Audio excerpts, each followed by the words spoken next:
राधे कृष्णा दोस्तों, आप सभी को राधे राधे। नवरात्रि के नवमी के दिन और दसवीं वाले दिन यानी कि दशहरे वाले दिन हमें अपने घर पे हवन कैसे करना है, विशेष उपाय के साथ आप सभी के साथ यहाँ पे नवरात्रि के हवन विधि शेयर कर रही हूँ। तो सबसे पहले यहाँ पे देखिए, मैं मंदिर में बैठ गई हूँ। तो यहाँ पे पूजा विधि मैंने कर लिया और पूजा करने के बाद ही हम हवन करते हैं। तो सारी पूजा संपन्न करने के बाद मैं यहाँ हवन करने बैठी हूँ। तो ये हवन हम नवमी के दिन और दसवीं के दिन ज़रूर करते हैं। तो दसवीं यानी कि दशहरे वाले दिन, दशहरा जब हम पूजते हैं, तो इस हवन में हमें कौन कौन सी सामग्री विशेष चाहिए, विशेष मनोकामना के लिए और विशेष उपाय के लिए। तो देखिए, यहाँ पे सबसे पहले यहाँ आपको सामग्री दिखा रही हूँ।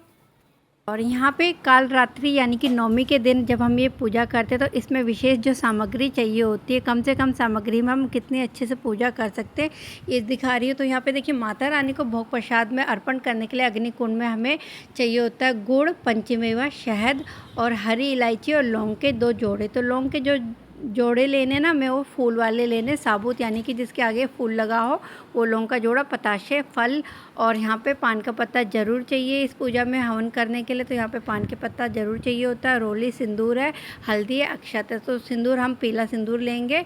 तो यहाँ पे काल रात्रि यानी कि नवमी की जब हम पूजा करते हैं, तो इस दिन हवन ज़रूर किया जाता है। तो हवन करने के लिए और कौन सी चीज़ें चाहिए वो दिखा रही हूँ। तो हवन करने के लिए गाय के गोबर का उपला, साथ में आम की लकड़ी, हवन सामग्री, साथ में गूगल और लुबान और साथ में कपूर। तो ये हवन करने की सामग्री होगी। तो आम की लकड़ियाँ मैं अक्सर अपने घर में हवन करती हूँ तो रखती हूँ। तो ये पूरा पैकेट मैं अपने घर में रखती हूँ, हवन सामग्री का भी और हवन करने के लिए आम की लकड़ियाँ भी। तो ये सारी चीज़ें मेरे घर में रहती है, पूजा पाठ करते रहते हैं हम लोग।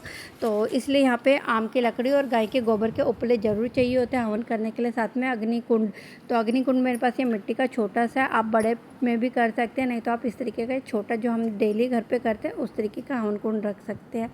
तो यहाँ पे सबसे पहले हवन कुंड को मैं रोली और सिंदूर और हल्दी और अक्षत से टीका लगाऊंगी 9। तो 9 देवियों का ध्यान करके यहाँ पे हमें टीका ज़रूर करना चाहिए। तो यहाँ पे देवियों का नाम लेके हमें यहाँ पे टीका अर्पण करना चाहिए। तो देखिए, सबसे पहले हम यहाँ पे गणेश जी का ध्यान करते हैं, फिर 9 देवियों का ध्यान करते हैं और इनको टीका, रोली, अक्षत अर्पण करते हैं। साथ में हमने अपने अग्नि कुंड को यानी कि जिसमें हम हवन करते हैं ना, उसमें हमें कलावा भी ज़रूर बांधना चाहिए। तो यहाँ पर मैंने कलावा भी बांध दिया है।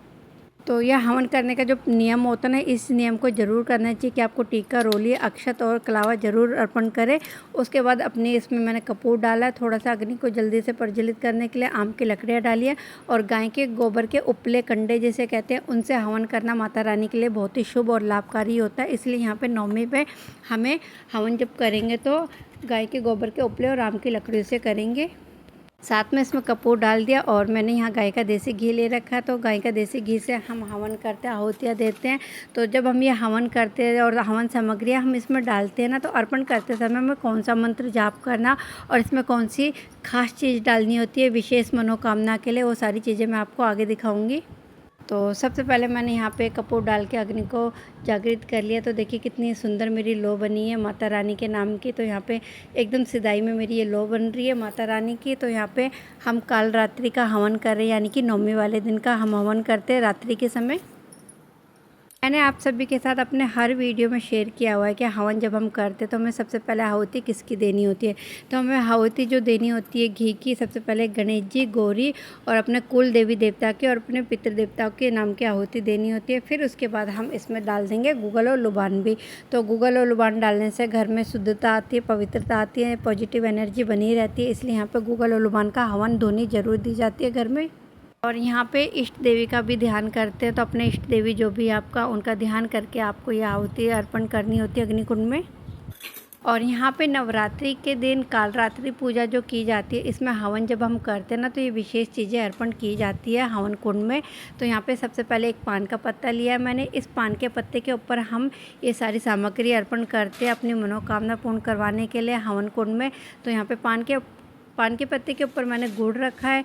साथ में यहाँ पे रखेंगे हम पंचमेवा। तो पंचमेवा आप 5 भी ले सकते हैं अलग अलग, नहीं तो आप 5 दाने काजू बादाम जो भी आपको लेना आप वो ले सकते हैं। तो इस तरीके से यहाँ पे पंचमेवा मैंने रखा अलग अलग।